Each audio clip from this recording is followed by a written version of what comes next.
अरे नमस्कार दोस्तों, कैसे हैं आप लोग। मैं हूं आपका दोस्त अमन और आज मैं आपके लिए एक ऐसी कहानी लेकर आया हूं जो शायद आपकी भी जिंदगी बदल दे। कहानी है राहुल की। एक दिन बेचारा बड्ढा परेशान मुंह लटकाए घर में घुसा। उसकी मां ने पूछा, क्या हुआ बेटा, आज फिर से मुंह क्यों लटका हुआ है तेरा? लगता है आज फिर बॉस ने डांटा है। राहुल बोला, अरे मां, क्या बताऊं, जिंदगी एकदम बोरिंग हो गई है। कुछ भी अच्छा नहीं लग रहा, सब कुछ एक जैसा। सुबह उठो, ऑफिस जाओ, वापस आओ, सो जाओ, कोई मजा ही नहीं है। मां मुस्कुराई, जैसे उन्हें पहले से ही पता था कि राहुल को किस चीज की जरूरत है। उन्होंने राहुल को अपने पास बिठाया और बोली, बेटा, जिंदगी तो वैसी ही होती है जैसी हम उसे बनाते हैं। रुक, मैं तेरे लिए कुछ लाती हूं। मां अंदर गई और एक पुरानी धूल जमी हुई डायरी लेकर आई। डायरी का कवर चमड़े का था और उसके पन्ने पीले पड़ चुके थे। उन्होंने वो डायरी राहुल के हाथ में थमा दी।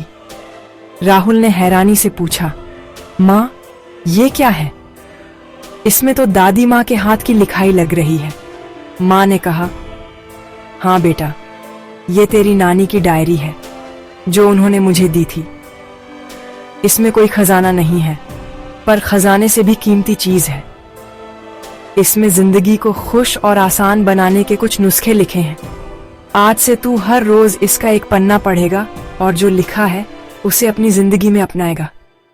फिर देख तेरी जिंदगी कैसे बदलती है। राहुल ने डायरी खोली और पहला पन्ना पढ़ना शुरू किया। तो भैया, राहुल ने डायरी का पहला पन्ना खोला। उस पर सुंदर सी लिखाई में लिखा था, हर दिन एक नया लक्ष्य बनाओ, चाहे वो कितना भी छोटा क्यों ना हो। राहुल ने सोचा, लक्ष्य? मेरे तो जिंदगी के बड़े बड़े लक्ष्य पूरे नहीं हो रहे, ये छोटे लक्ष्य से क्या होगा? पर फिर मां की बात याद आई। कोशिश तो करके देख, उसने सोचा। चलो, आज छोटा सा ही सही, एक टारगेट सेट करते हैं। आज मैं ऑफिस से लौटकर घर पर नहीं बैठूंगा, पास वाले पार्क में टहलने जाऊंगा और वहां किसी अजनबी से बात करने की कोशिश करूंगा। अब ये बात सुनने में तो बड़ी छोटी लगती है कि नहीं? जैसे हम लोग शो पे आते हैं, हजारों लोगों से मिलते हैं, लेकिन राहुल जैसे इंसान के लिए जो अपनी ही दुनिया में रहता था, ये बहुत बद्दा काम था। खैर, शाम को वो ऑफिस से आया, थोड़ा हिचकिचाया, मन में आया कि छोड़ दो यार, कौन जाएगा। पर फिर डायरी की वो लाइन उसके दिमाग में गूंजी। उसने हिम्मत जुटाई और जूते पहनकर पार्क की तरफ निकल पड़ा। पार्क में पहुंचकर वो एक बेंच पर बैठ गया। चारों तरफ लोग थे, बच्चे खेल रहे थे, बड़े बूढ़े बातें कर रहे थे। राहुल बस सबको देख रहा था, हिम्मत ही नहीं हो रही थी किसी से बात करने की। तभी उसकी नजर एक बुजुर्ग अंकल पर पड़ी जो अकेले बैठे अखबार पढ़ रहे थे। राहुल ने गहरी सांस ली और उनके पास जाकर बैठ गया। नमस्ते अंकल जी, बस इतना ही बोल पाया। अंकल ने मुस्कुराकर देखा और बोले, नमस्ते बेटा, कैसे हो? बस फिर क्या था, बातों का सिलसिला शुरू हो गया। अंकल जी रिटायर्ड फौजी थे। उन्होंने राहुल को अपनी जिंदगी के ऐसे ऐसे किस्से सुनाए कि राहुल का तो मुंह खुला का खुला रह गया। उन्होंने बताया कि कैसे छोटी छोटी चीजों में अनुशासन और लक्ष्य का होना जरूरी है। उन्होंने कहा, बेटा, रोज सुबह उठकर अपना बिस्तर ठीक करना भी एक लक्ष्य है। जब तुम दिन का पहला काम पूरा करते हो तो तुम्हें और काम करने की प्रेरणा मिलती है। उस दिन राहुल को समझ आया कि लक्ष्य का मतलब हमेशा चांद पर पहुंचना नहीं होता। कभी कभी अपने कमरे से बाहर निकलकर किसी से बात करना भी एक बहुत बड़ी जीत होती है। उस एक छोटी सी बातचीत ने राहुल को एक नया नजरिया दिया। उसे लगा कि दुनिया उतनी भी बोरिंग नहीं है जितना वो समझता था। बस हमें थोड़ा सा बाहर निकलकर देखने की जरूरत है। उस रात जब वो घर लौटा तो उसके चेहरे पर एक अलग ही सुकून था। उसने डायरी उठाई और पहले पन्ने पर एक छोटा सा टिक मार्क लगाया। उसे ऐसा महसूस हुआ जैसे उसने कोई बहुत बड़ी जंग जीत ली हो। ये सिर्फ एक लक्ष्य नहीं था, ये एक शुरुआत थी, एक नई आदत की, एक नई सोच की और एक नए राहुल की। अगले दिन उसने नया लक्ष्य बनाया।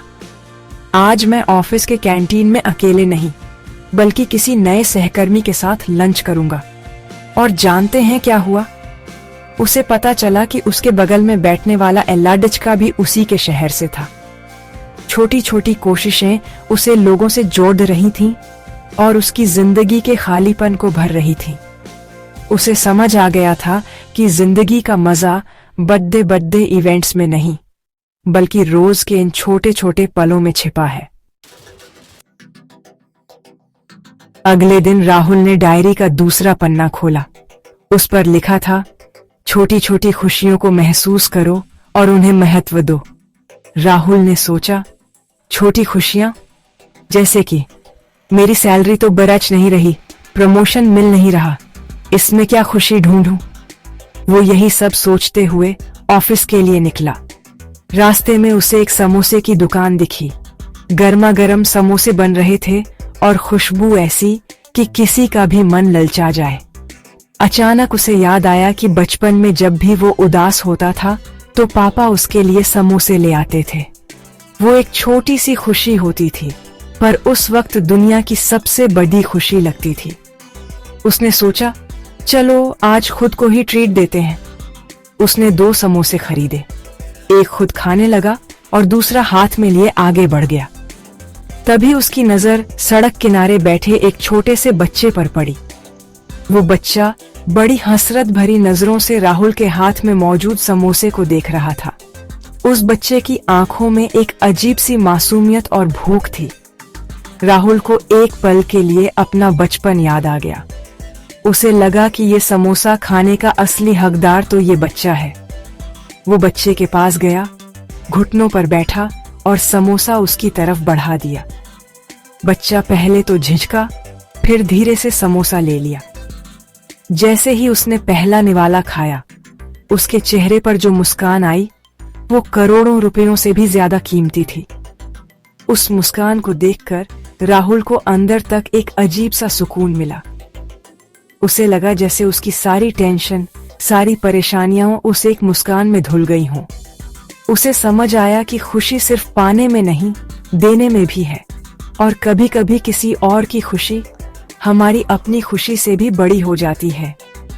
वो जो एक समोसे का छोटा सा काम था, उसने राहुल को वो सिखा दिया जो बड़ी बड़ी किताबें और लेक्चर नहीं सिखा सकते थे। उस दिन ऑफिस में भी उसका मन लगा रहा। वो बॉस की डांट या काम के प्रेशर से परेशान नहीं हुआ। उसके दिमाग में बार बार उस बच्चे की मुस्कान घूम रही थी। उसे लग रहा था जैसे उसने कोई बहुत बड़ा पुण्य का काम कर लिया हो। ये एहसास उसे हल्का और खुश महसूस करा रहा था। उसे डायरी की बात समझ आ गई थी। खुशी कोई मंजिल नहीं है जिसे ढूंढना पड़े, वो तो रास्ते में बिखरी पड़ी है, बस हमें उसे उठाने की नजर चाहिए। शाम को घर लौटते हुए उसने रास्ते में एक फूल वाले से अपनी माँ के लिए गजरे खरीदे। माँ गजरा देखकर बहुत खुश हुई। उनकी खुशी देखकर राहुल को फिर से वही सुकून मिला। उसे लगा कि छोटी छोटी चीजें ही तो हैं जो रिश्तों को मजबूत बनाती हैं और जिंदगी को खूबसूरत। चाय की पहली चुस्की, बारिश की बूंदें, किसी पुराने दोस्त का फोन, माँ के हाथ का खाना, ये सब छोटी छोटी खुशियां ही तो हैं। रात को सोने से पहले उसने डायरी खोली और दूसरे नुस्खे पर भी टिक लगा दिया। उसने मन ही मन नानी को धन्यवाद कहा। उसे अब यकीन होने लगा था कि ये डायरी वाकई में जादुई है। ये कोई जादू टोना नहीं कर रही थी, बल्कि उसे जिंदगी को एक नए और बेहतर चश्मे से देखना सिखा रही थी। उसे समझ आ गया था कि खुशी के लिए अमीर होना या बहुत कुछ हासिल करना जरूरी नहीं, बस जो हमारे पास है उसमें खुश रहना आना चाहिए। कुछ दिन बाद राहुल का एक बहुत बड़ा इंटरव्यू था। उसने बहुत तैयारी की थी। ये नौकरी उसके सपनों की नौकरी थी। अगर ये मिल जाती तो उसकी जिंदगी सेट हो जाती। वो पूरी तैयारी के साथ इंटरव्यू देने गया। लेकिन कहते हैं ना, कभी कभी दिन ही खराब होता है। इंटरव्यू लेने वाला बड़ा खड़ूस था। उसने ऐसे ऐसे सवाल पूछे कि राहुल का दिमाग ही घूम गया।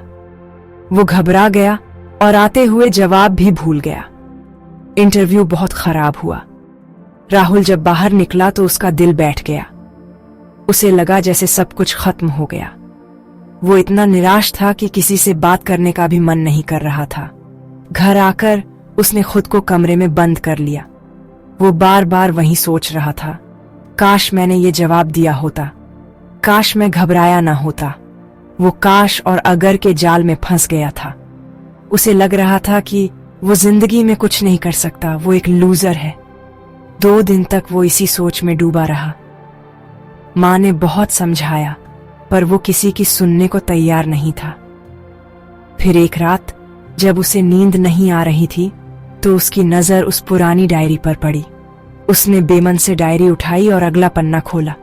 उस पर लिखा था, जो हो गया उसकी चिंता छोड़ दो, बीती बातों पर रोने से कुछ नहीं मिलता, अपनी गलतियों से सीखो और आगे बढ़ो। ये लाइनें पढ़कर राहुल को लगा जैसे नानी माँ उसी से बात कर रही हो। उसे अपनी गलती का एहसास हुआ। वो पिछले 2 दिनों से बस एक ही बात को लेकर रोना रो रहा था जो अब बदल नहीं सकती थी। वो अपना आज और आने वाला कल दोनों खराब कर रहा था। उसने सोचा, इंटरव्यू खराब हुआ, जिंदगी तो खत्म नहीं हुई ना, दुनिया में और भी कंपनियां हैं और भी मौके मिलेंगे। ये सोचना ही था कि उसके अंदर एक नई ऊर्जा आ गई। उसने फैसला किया कि वो हार नहीं मानेगा। उसने अपनी गलतियों की एक लिस्ट बनाई, कहां कहां वो अटका, कौन से सवालों के जवाब नहीं दे पाया। उसने उन सभी टॉपिक्स पर फिर से पढ़ना शुरू किया। इस बार वो सिर्फ नौकरी के लिए नहीं, बल्कि खुद को बेहतर बनाने के लिए पढ़ रहा था। उसने अपनी कम्युनिकेशन स्किल्स पर काम करना शुरू किया। वो शीशे के सामने खड़े होकर बोलने की प्रैक्टिस करने लगा। 1 हफ्ते बाद उसे एक और कंपनी से इंटरव्यू के लिए कॉल आया। इस बार राहुल घबराया हुआ नहीं था, बल्कि आत्मविश्वास से भरा हुआ था। उसने इंटरव्यू में अपनी पिछली गलतियों से सीखा हुआ सबक इस्तेमाल किया। उसने हर सवाल का जवाब शांति और आत्मविश्वास से दिया, और नतीजा, उसे वो नौकरी मिल गई।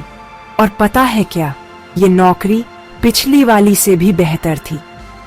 उस दिन राहुल को जिंदगी का एक बहुत बड़ा सबक मिला।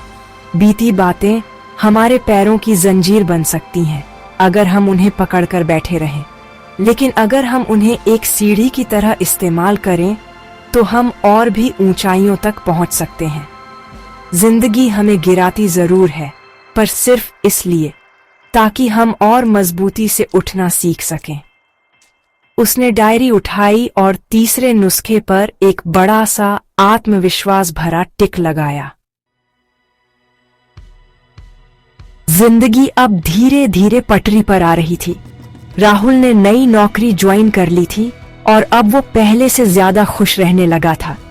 एक शाम ऑफिस से लौटते हुए उसने देखा कि सड़क पर काफी भीड़ लगी हुई थी। पास जाकर देखा तो एक आदमी अपनी स्कूटर के साथ गिरा पड़ा था और उसके पैर से खून बह रहा था। लोग बस खड़े होकर तमाशा देख रहे थे।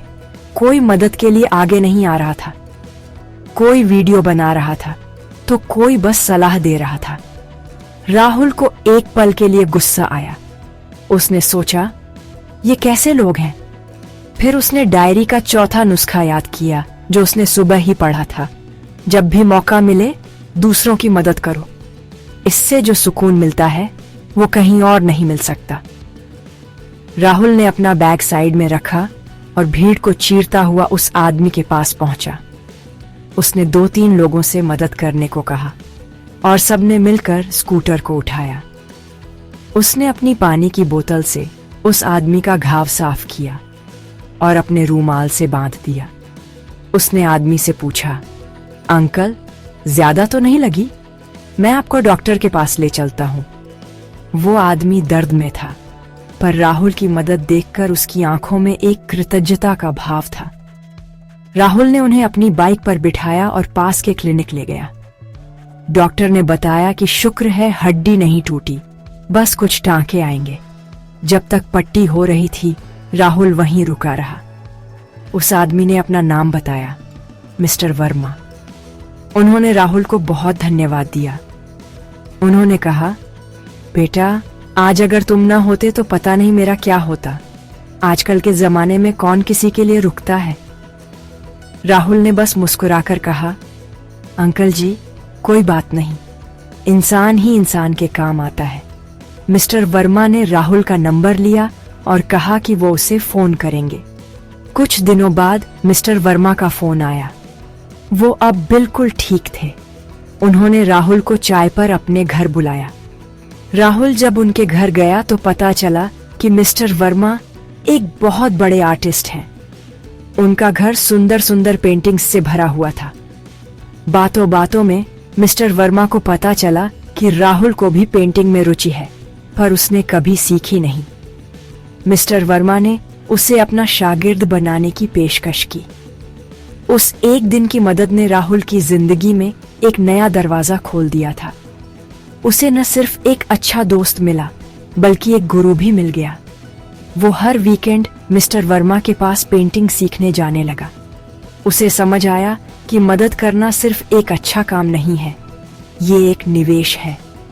एक ऐसा निवेश जो हमें ऐसे लोगों से जोड़ता है, ऐसी खुशियां देता है जिनकी हमने कभी कल्पना भी नहीं की होती।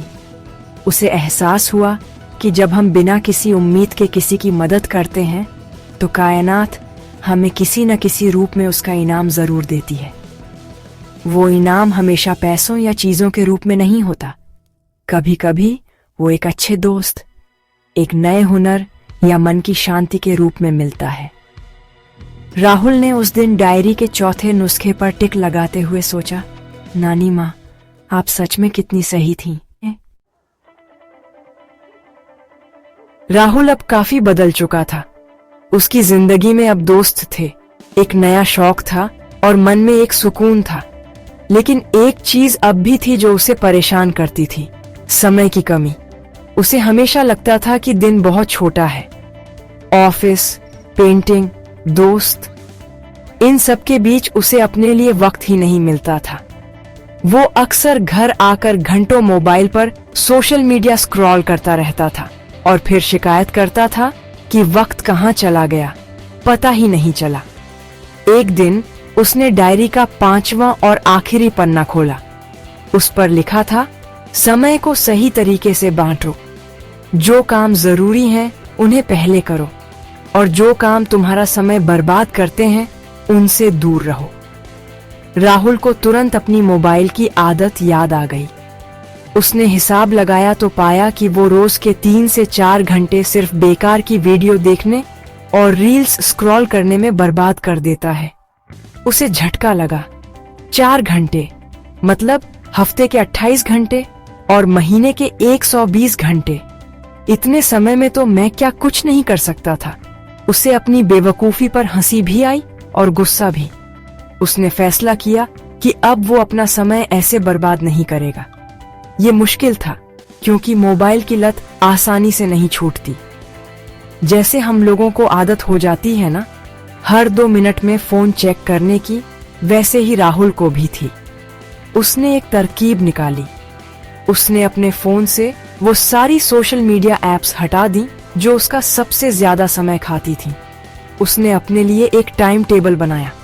सुबह उठकर आधा घंटा योगा, फिर ऑफिस, शाम को 1 घंटा पेंटिंग, फिर परिवार के साथ डिनर और रात को सोने से पहले कोई अच्छी किताब पढ़ना। उसने मोबाइल इस्तेमाल करने का भी समय तय कर लिया, दिन में सिर्फ 1 घंटा। शुरू शुरू में बहुत मुश्किल हुई। बार बार हाथ फोन की तरफ जाता था, मन में बेचैनी होती थी। लेकिन राहुल ने हार नहीं मानी।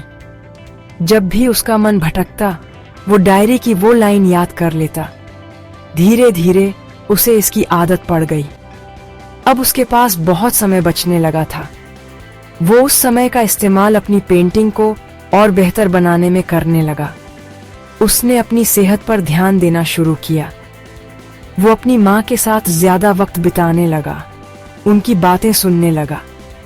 उसे एहसास हुआ कि जब हम समय को मैनेज करना सीख जाते हैं तो जिंदगी कितनी व्यवस्थित और शांत हो जाती है। भाग दौड़ खत्म हो जाती है और हम हर पल को जी पाते हैं। उसकी पेंटिंग्स में अब एक नई गहराई आने लगी थी, क्योंकि अब उसका मन शांत और केंद्रित था। एक दिन मिस्टर वर्मा ने उसकी एक पेंटिंग देखी और कहा, राहुल, तुम में बहुत सुधार आया है, तुम्हारी कला अब बोल रही है। ये सुनकर राहुल की खुशी का ठिकाना नहीं रहा। उसे समझ आ गया कि समय ही वो असली खजाना है जिसे हम अक्सर यूं ही लुटा देते हैं। सही तरीके से इस्तेमाल किया जाए तो यही समय हमें हमारी मंजिल तक पहुंचा सकता है। उस रात उसने बड़े गर्व के साथ डायरी के आखिरी नुस्खे पर भी टिक लगा दिया। डायरी के सारे पन्ने अब पूरे हो चुके थे। डायरी के सारे नुस्खे अब राहुल की जिंदगी का हिस्सा बन चुके थे। वो उस डायरी को लेकर अपनी मां के पास गया। उसके चेहरे पर एक आत्मविश्वास और शांति थी जो पहले कभी नहीं थी। उसने मां को गले लगाया और कहा, थैंक यू मां, इस डायरी ने मेरी जिंदगी बदल दी। पर मुझे ये बताइए, ये नुस्खे नानी मां को कहां से मिले थे? मां मुस्कुराई और बोली, बेटा, ये नुस्खे उन्हें उनकी मां यानी तुम्हारी प्रणानी से मिले थे। ये हमारे परिवार की विरासत है जो पीढ़ी दर पीढ़ी चली आ रही है। मां ने आगे कहा, देखो बेटा, जिंदगी बहुत मुश्किल नहीं है, हम ही उसे अपनी सोच, अपनी आदतों से मुश्किल बना देते हैं। खुश रहना, शांत रहना, ये सब हमारे ही हाथ में है। बस जरूरत है तो इन छोटे छोटे नुस्खों को अपनाने की। दूसरों की मदद करना, अपने समय की कद्र करना, छोटी खुशियों में आनंद ढूंढना, यही तो है जिंदगी को खूबसूरती से जीने का तरीका। ये कोई रॉकेट साइंस नहीं है, ये बस जीने की कला है। राहुल ने मां का हाथ पकड़ा और बोला, आपने सही कहा मां, मैं हमेशा बड़ी बड़ी खुशियों के पीछे भागता रहा और जो मेरे आसपास था उसे देख ही नहीं पाया। अब मुझे समझ आ गया है कि खुश रहना कोई बहुत बड़ी बात नहीं है, बस थोड़े से सही नुस्खों की जरूरत होती है। दोस्तों, राहुल की ये कहानी हमें यही सिखाती है। तो चलिए हम भी इन नुस्खों को अपनी जिंदगी में अपनाएं और उसे और भी खूबसूरत बनाएं। अगली बार मिलते हैं एक नई कहानी के साथ। तब तक के लिए खुश रहिए और मुस्कुराते रहिए।